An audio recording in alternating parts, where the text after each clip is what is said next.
And what I really love about session two is we all get in touch with what I call your inner MacGyver, right?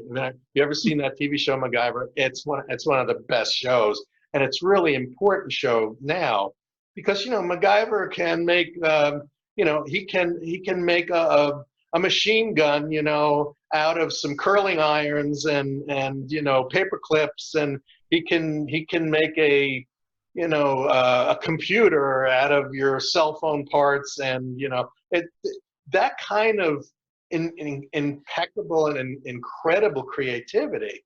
We all have MacGyvers inside of us. We just haven't given ourselves the credit for it. But we can do that. We can put together, amazing things out of what we already have, the experiences we've had in the past, the strengths that we have, and also the mistakes we've made. All of that are like the little parts that MacGyver finds laying around. We learn to put them together creatively, and that creates new opportunities for us to reboot, and restart.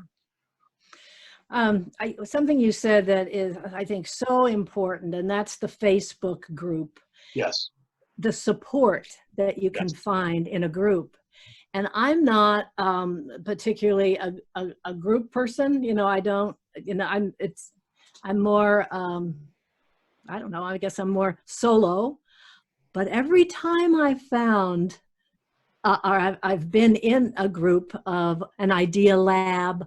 We used to have those at place I used to work at, where everybody would just get together and talk about whatever came through. And nothing was a bad idea. Just let it fly. It was amazing.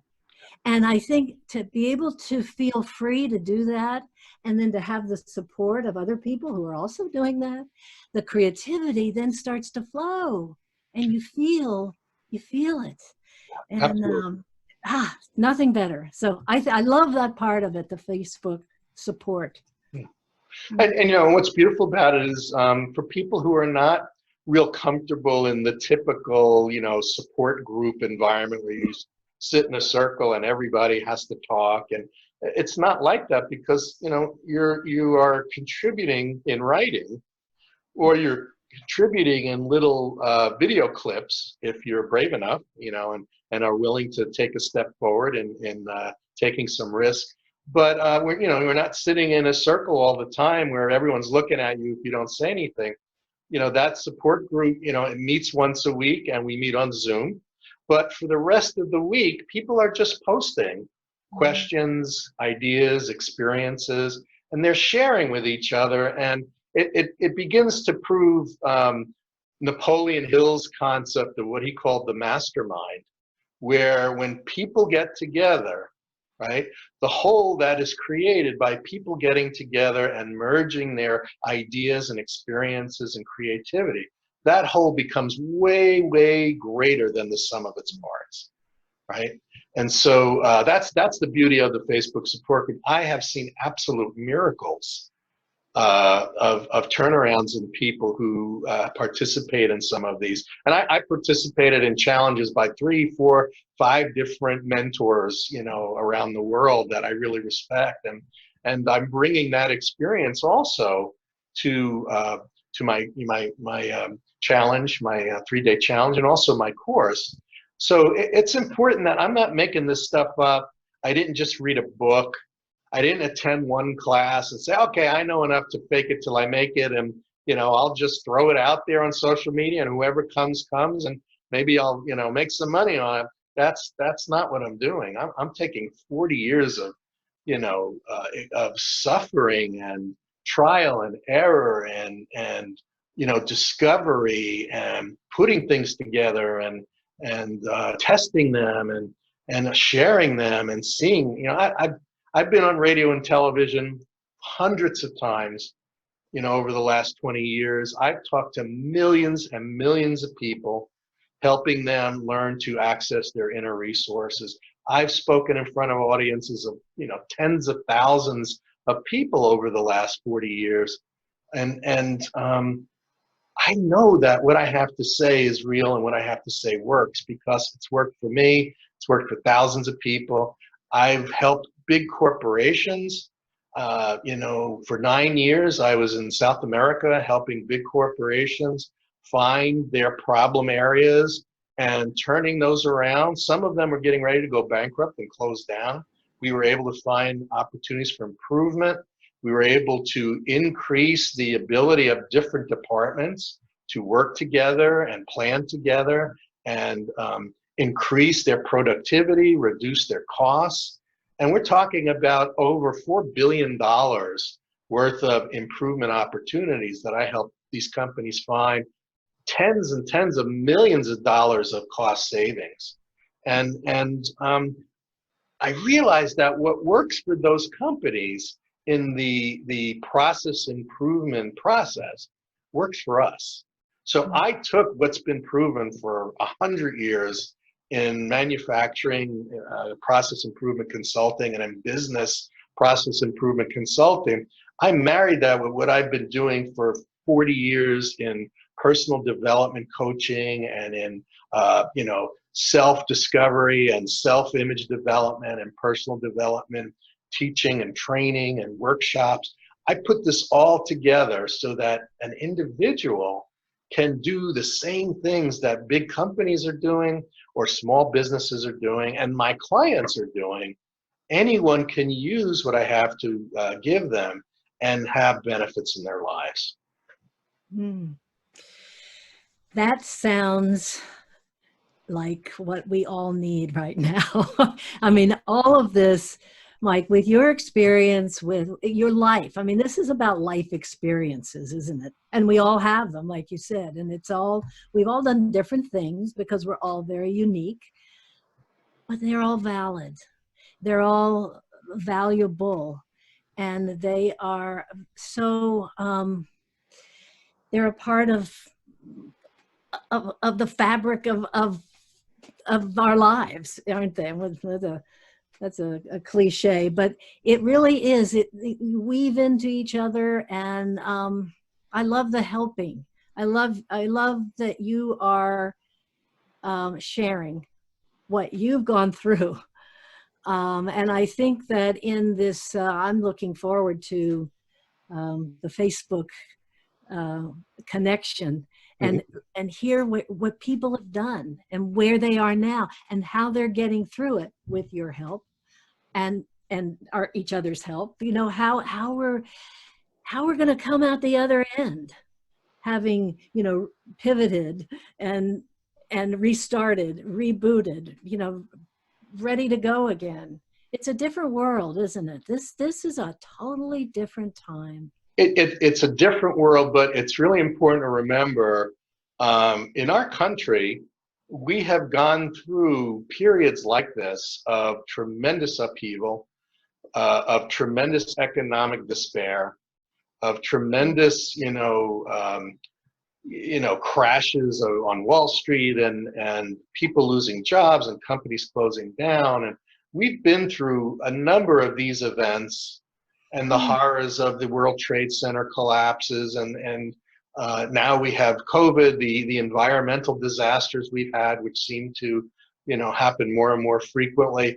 We've been through all of this, and we still find a way to pick ourselves up, put our lives back together, and move forward. And this can't be any different, right? It's still the same world. It's still the same us. We just need to have new and different strategies, or we have to have a strategy, right?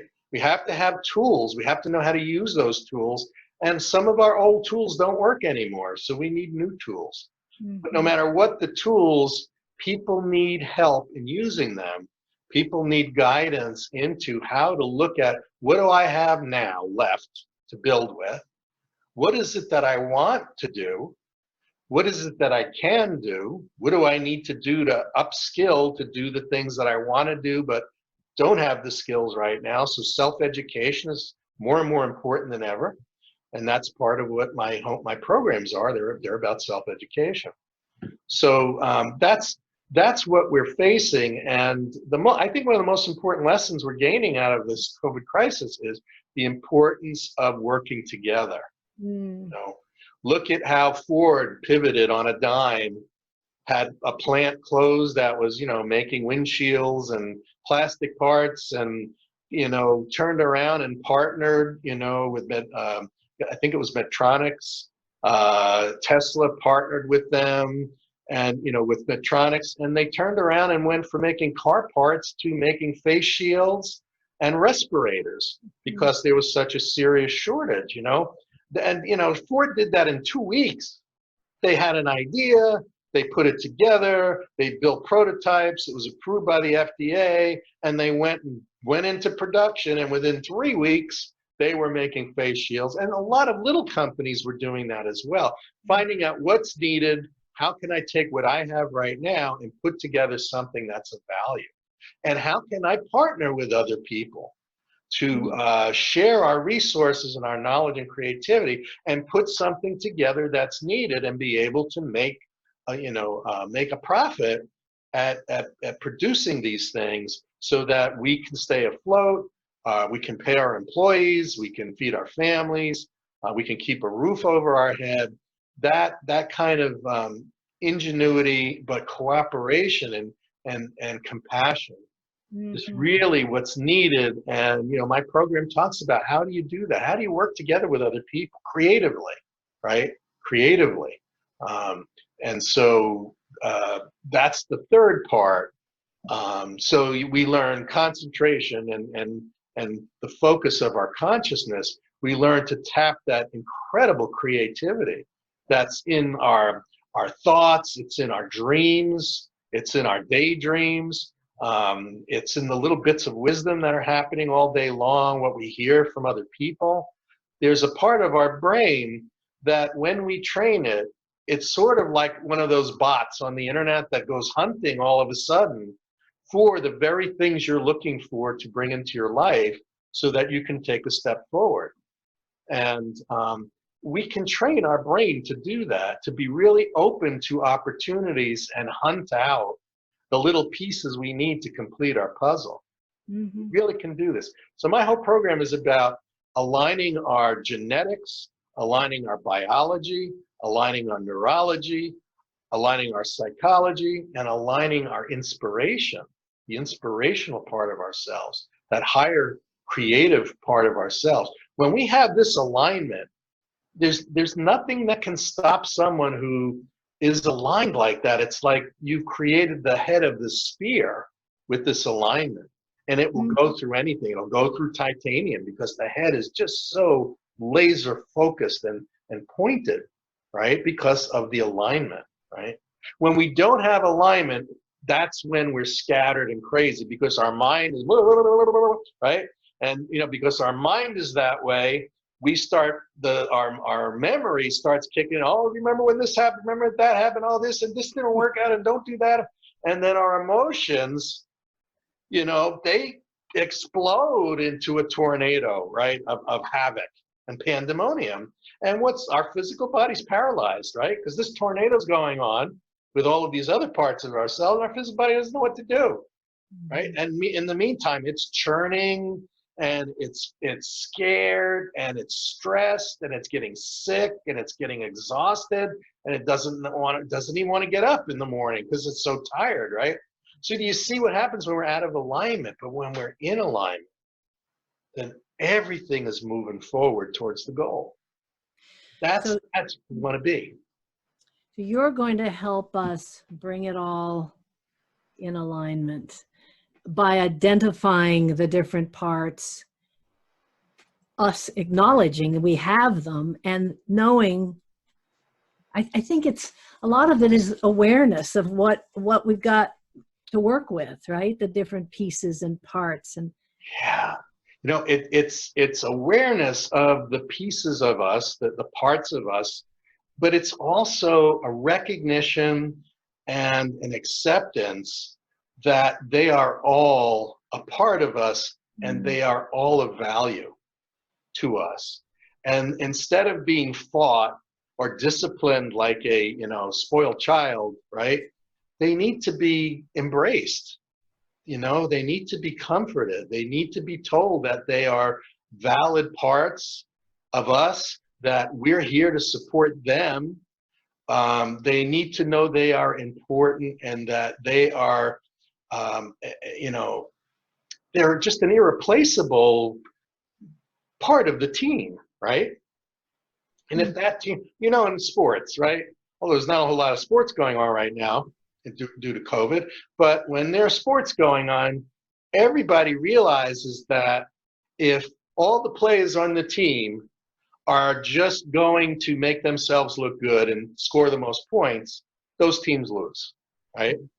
But if the players on the team work together to find the right opportunities at the right time and give the ball to the open man or woman, right? That team wins because the team works as a unit, a cohesive, aligned unit. The coach has aligned them to be able to work together like a well-oiled machine. And you've seen those dynasties of teams that's why they're great. It's not because they have one or two or three great players. It's because they're playing together, working together, following a strategy, and they're unselfish and they're supportive of each other, and they make each other greater, right? And that's what we can do with our own inner resources, and that's what we can do with each other, right? You know, this is, I think, an important lesson we're learning from COVID is now more than ever, if you are an employer, right, your most valuable resource are your people, right? You need to be in there right now coaching and supporting and training and letting them know they're valuable and doing everything possible to help them do their job right, right? That's your number one job. If you do that, they will work together. They will do everything and anything they need to take care of the customer, right? Because we're in business, right, to make things that take care of the customer. But what happens is then the customer feels so loved and so supported and so served that they go out and they're your best salespeople, right? But it starts with, at the top, us aligning our people, us treating them with respect and love and focus, and then they become respectful, loving, focused, and they cooperate with each other, right? When I worked with